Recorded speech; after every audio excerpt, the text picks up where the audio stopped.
Baie welkom by ons aanlyn diens.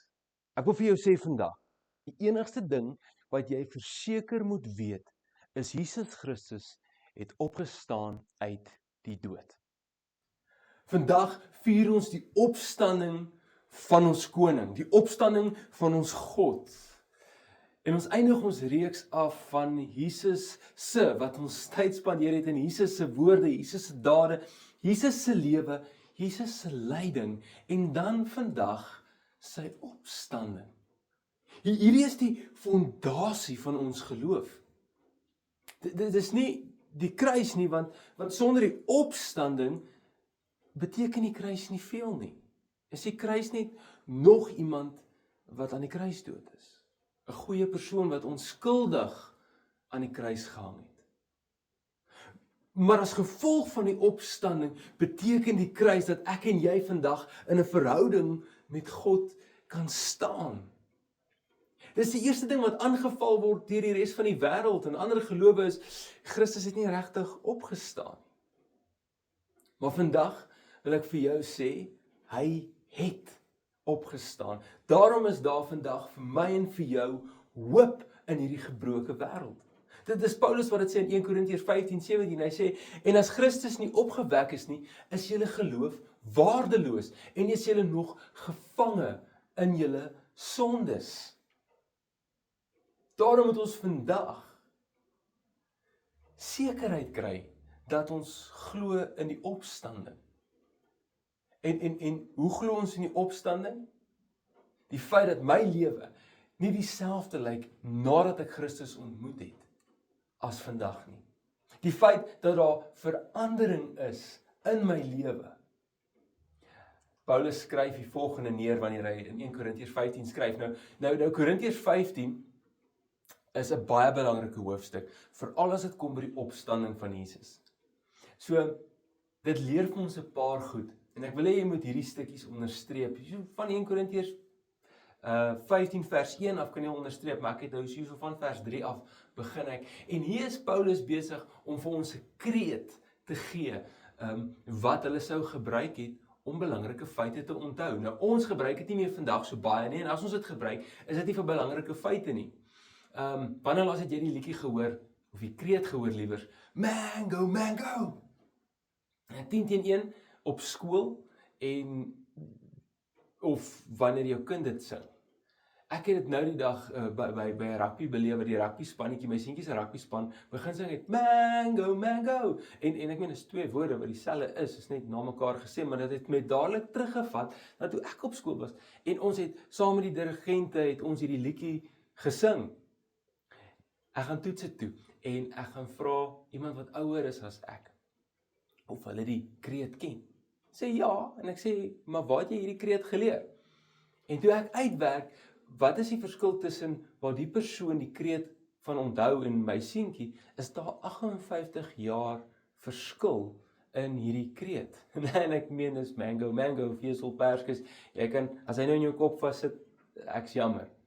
Maar hierdie is 'n kreet wat Paulus hierso neerskryf, 55 jaar na Christus. Iets wat hulle gebruik het om stories oor te vertel, om seker te maak ons belangrike feite wat onthou word. En hy gaan so, hy sê, Christus het vir ons sondes gesterf, volgens die skrifte. Hy is begrawe en op die 3de dag opgewek. Hy het aan Sefas verskyn en toe aan die 12. Dis die kreet. Jy sal sommer sien wanneer jy in jou Bybel kyk, hy is so 'n bietjie anders te geskryf as die res. Dan skryf Paulus verder hier aan. Dan sê hy nou al uit die kreet het, hy sê, en daarna het hy aan meer as 500 broers tegelyk verskyn, van wie die meeste nou nog leef, maar sommige al ontslaap het. Daarna het hy aan Jakobus verskyn, en toe aan al die apostels. As die laaste van almal het hy ook aan my, Paulus, die misgeboorte, verskyn. Dit is belangrik om hierdie kreet te weet. Gary Habermas, 'n teoloog, het sy lewe toegewy om die opstanding van Jesus te bestudeer en historiese feite bymekaar te bring en te sê, ons kan vandag glo aan 'n historiese Jesus. En eintlik word alles in hierdie kreet opgesom. Hy sê daar's 5 minimale feite wat jy moet weet, wat selfs buite die Bybel bewys kan word, dat Christus gesterf het, byvoorbeeld. Hy sê die eerste een is, Christus het het aan die kruis gehang. En hy's aan die kruis dood. Ons moet dit sê, want baie mense sê dit is nie so nie. Die moslims sal sê, Jesus het glad nie aan die kruis gesterf nie. God het, Allah het hom net weggevat. Maar het is belangrik dat hy aan die kruis gesterf het. Want as hy nie aan die kruis gesterf het nie, dan was die opstanding nie moontlik nie. So nommer 1, ons kan weet, hy het aan die kruis gesterf. Die ander ene wat ons kan weet is, hy is begrawe, en hy is opgewek. Die graf is leeg. Dis baie belangrik. Nou sekulêre geskiedkundige stem ook saam dat die graf leeg was, want daar's nie te veel dinge wat bewys dat die graf leeg is. As die graf nie leeg was nie, sou die Romeine met liefde met Jesus se lijk in die stad ingestap het van Jerusalem en vir almal gewys het, julle Jesus is regtig dood. Of die Jode sou dit self gedoen het. So ons stem saam dat die graf leeg is, stem nie altyd saam met hoekom hy leeg is nie. Ons as Christene glo natuurlik, God het opgestaan, Jesus het opgestaan uit die dood uit. Die res het baie ander teorieë wat ons nie vandag op gaan ingaan nie. En dan sê hy het aan Sefas verskyn wat Petrus was en toe aan die 12 wat ons vandag na gaan kyk oor hoe Jesus aan sy disippels verskyn het en in watter toestand hy hulle gevind het. Hy sê, daarna het hy aan Jakobus verskyn, nadat hy aan die 500 broers tegelyk verskyn het hy aan Jakobus verskyn, sy broer. Jakobus was skepties geweest, Jakobus het nie geglo, Jesus was die seun van God nie, maar nadat Jesus aan hom verskyn het hy 'n kerkleier geword in Jerusalem. Daar was verandering in sy lewe, en dan sê Paulus, en toe verskyn hy aan my. Waar was Paulus toe Jesus aan hom verskyn het? Hy was op pad Damaskus toe. Nie om 'n kerk te gaan plant nie, maar om Christene dood te maak en sy lewe het drasties verander. Kom jy agter dat wanneer Jesus verskyn in 'n mens se lewe, is daar verandering, daar's transformasie? En op grond van die lewens wat verander het, bou ons vandag ons argument dat Jesus regtig opgestaan het. As geskiedkundiges, as Christene sê ons dat daar was ouens wat skepties was, daar was ouens wat vyande van Jesus Christus was, wat sy lewe omgedraai het na Jesus, na sy dood aan hulle verskyn het. Dis deel van ons geloof, dis deel van ons argument. Wat die argument nader bring is, wat sien mense wanneer hulle na jou kyk? Sien hulle dat jy dien 'n opgestane Jesus? Is daar verandering in jou lewe? Bring ons 'n bietjie nader aan die huis, né? Paulus praat ook hier van die disippels. En Gary Habermas praat ook, een van die feite is, dat ons kyk na die verandering van die disippels se lewens. Hoe hulle gaan, van waar hulle was, wat ons nou gaan kyk, tot geloofshelde, tot kerkplanters, tot mense wat die wêreld skud vir God, wat wonderwerke deur hulle gebeur, wat staan en sy naam uitpasyn en nie omgee oor hoe hulle doodgaan nie. Wat het gebeur daar? Daar moes iets gebeur het. Hulle moes tog gesien het dat Jesus werklik is, dat hy werklik opgestaan het. Hulle het dit nie net opgemaak nie, want daar was niks op 'n wêreldse wyse in dit vir hulle gewees nie, want hulle was doodgemaak hiervoor. Wat het gebeur? En ek nooi jou uit om saam met my te gaan. Hy sê, Jesus het aan die disippels verskyn. Maar kom ons, voordat ons intoe gaan, kom ons kyk eers, waar was die disippels? Dit was laat die aand, daar die eerste dag van die week, die Sondag. Die deure van waar die disippels vergader het, was gesluit uit vrees vir die Jode. Dis waar hulle was. Die vrouens het die graf leeg gekry, hulle wou nie glo nie, hulle het die graf leeg gesien, Petrus en Johannes, maar nog steeds was daar vrae. En sien jy, alhoewel Jesus opgestaan het uit die dood, was hulle nog steeds in vrees vasgevang. Die feit dat hy opgestaan het niks nou nog nie aan hulle situasie gedoen nie. Die feit dat jy glo dat Jesus jou sondes aan die kruis vergewe het, verander nog nie veel nie, teensy die opstanding vir jou 'n realiteit word. Hulle was slegter af na die kruisiging as wat hulle was voordat hulle geroep is as disippels. Hulle was bang, hulle was vreesbevange. Petrus vol verwyd. ek het Jesus verloon. Ek het gelieg, ek het gesê ek ken hom nie. Thomas was ongelowig. Die ander het onder mekaar geskarrel en nie geweet wat te kant toe nie, want wat gaan hulle nou met ons doen? Want ewe skielik word Jesus se woorde waar in hulle lewe, dat as hy gesê het, as dit is wat hulle aan my gaan doen, gaan hulle dit aan julle ook doen, en dit word 'n realiteit. Dit is maklik om te glo as dit goed gaan, maar wanneer alles teen jou is, dan wil jy die deur maar sluit. Nou, hier in Suid-Afrika ken ons van deure sluit. Die aandse roetine is nie om nag te sê nie, dis om nag te sê en dan seker te gemaak, die deur is gesluit, die alarm is aan. Ons ken van goed toesluit. Soveel so dat jy vandag nie meer in jou huis in kan kom, as jou hek motor besluit hy werk nie meer nie, dan staan jy buite. Ons ken van toesluit. Ons ken van goed wegsteek. Seker maak niemand vat dit nie. Maar ons doen dit in ons lewens ook. Wanneer ons verbouwereerd is, wanneer ons vol vrees is, dan begin ons goeders toesluit.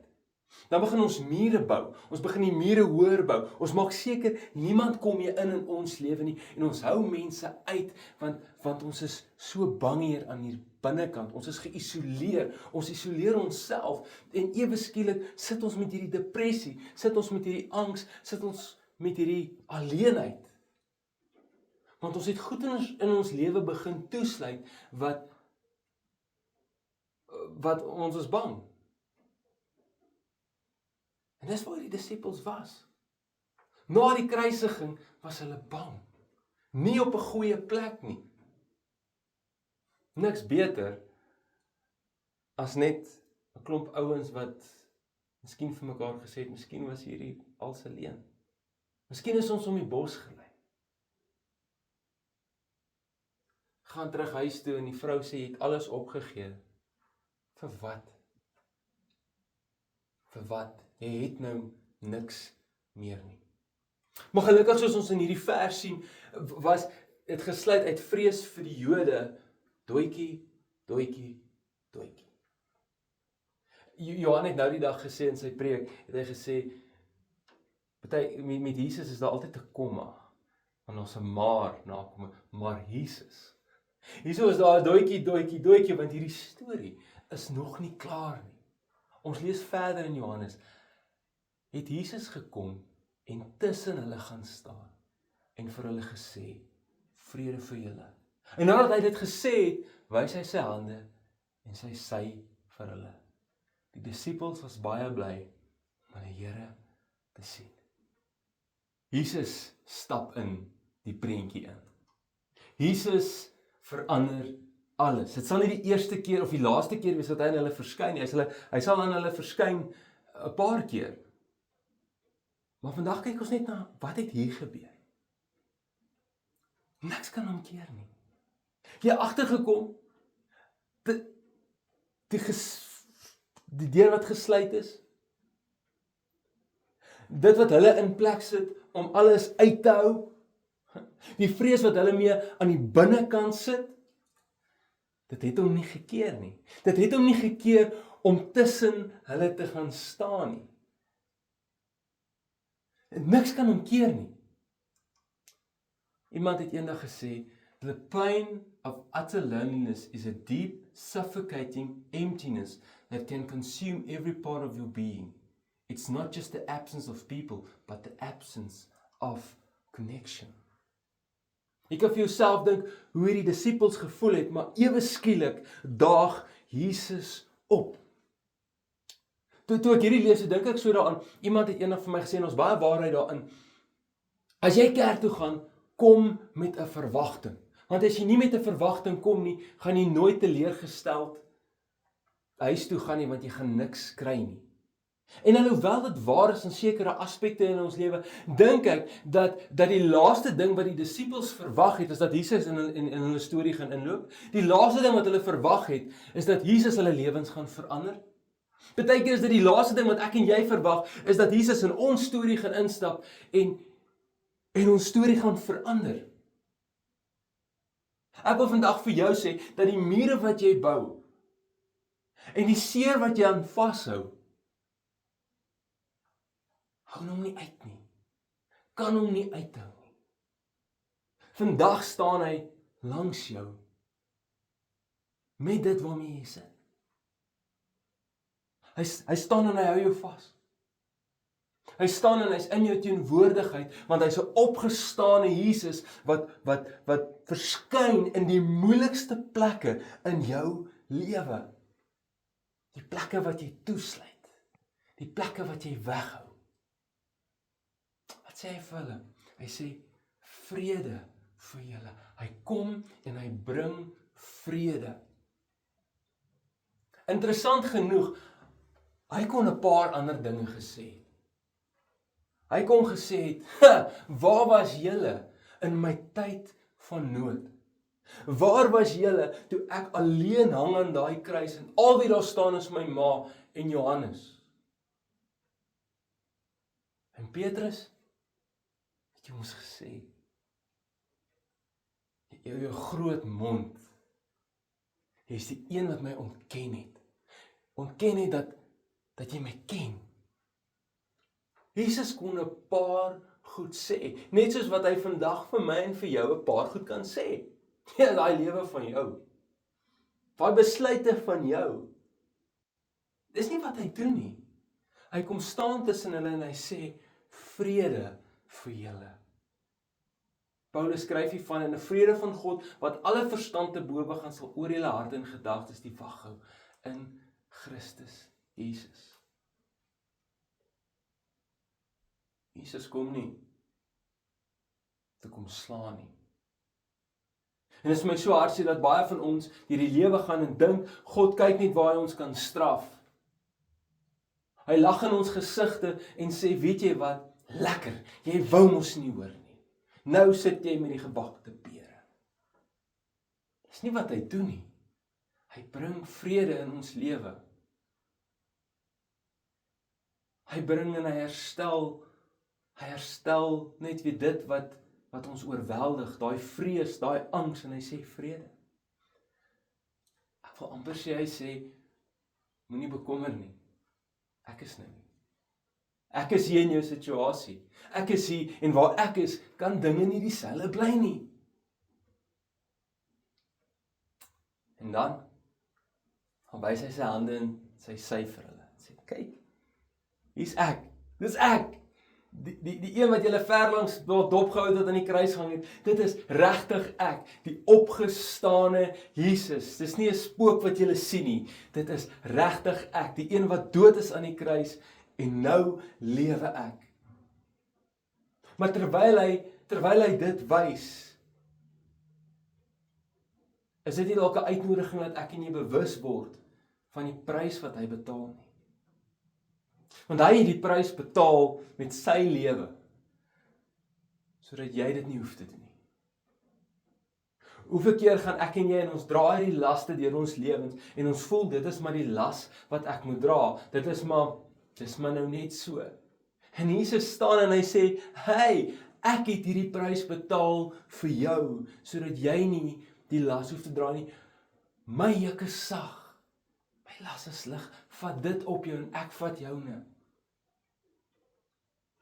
Hierdie is nie verniet nie, omdat ek opgestaan het, omdat ek lewe, kan jy ook nou lewe.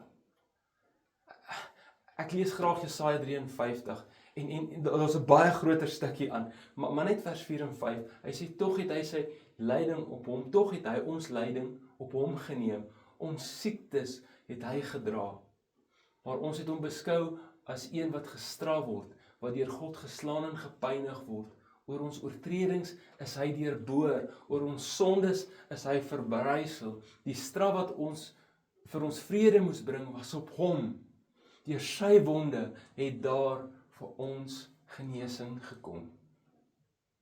Is dit nie mooi nie? Maar dit is meer as net mooi, dit is die waarheid hierdie. Hierdie disippels gaan, nadat Jesus aan hulle verskyn het, en hulle gaan van bang wees na vreesloos toe. Hulle gaan van, weet nie watter kant toe nie, na kerkplanters. Hulle gaan van 'n plek af, wat hulle oorval is, deur die vrees vir die Jode en hulle staan voor die Jode en hulle sê, julle het Christus doodgemaak, julle het God doodgemaak. Dit verander Petrus se lewe heeltemal. Hy gaan van een wat onken na een wat doodgemaak word, omdat hy sê, ek ken God, ek ken Jesus. En so kan ons deur die lysie gaan. En ons kan nou terugkyk en kyk hoe hulle lewens verander het deur die opgestane Jesus wat aan hulle verskyn het. En ons kan 'n argument bou dat hy werklik waar ons opgestaan het. Sien, want die bewyse van 'n leë graf word die duidelikste gesien in die bewys van 'n veranderende lewe. En ons kan leef dat wanneer mense na ons kyk, kan sien die opgestane Jesus is 'n werklikheid. Maar wat wil ek vandag vir jou sê? Ek wil vir jou sê, hou op om jou lewe te probeer verbeter en word bewus van die opgestane Christus wat langs jou staan, vrede bring en jou laste dra. Hy staan daar. En die enigste ding wat jy vandag verseker moet weet, is Jesus Christus het uit die dood uit opgestaan. En gaan met hierdie boodskap. Gaan pas dit toe in jou lewe. En gaan leef dit uit daar buite. Jy hoef nie meer te slyt nie. Jy hoef nie meer te vrees nie. Jy hoef nie meer oorweldig te wees nie. Want Christus Jesus het opgestaan uit die dood. Kom ons bid. Here Jesus, U is wonderlik. U is die naam bo elke naam. U is die een wat ons saak kan verander, want U lewe. En dankie dat ons vandag kan sê, ons Jesus het opgestaan uit die dood uit, en ons glo dit en ons bely dit. Dankie dat niks U kan keer. Dankie dat U vrede bring, en dankie dat U die prys betaal het, sodat ons nie meer hoef rond te loop nie. Ons bid dit in die naam van Jesus Christus. Amen.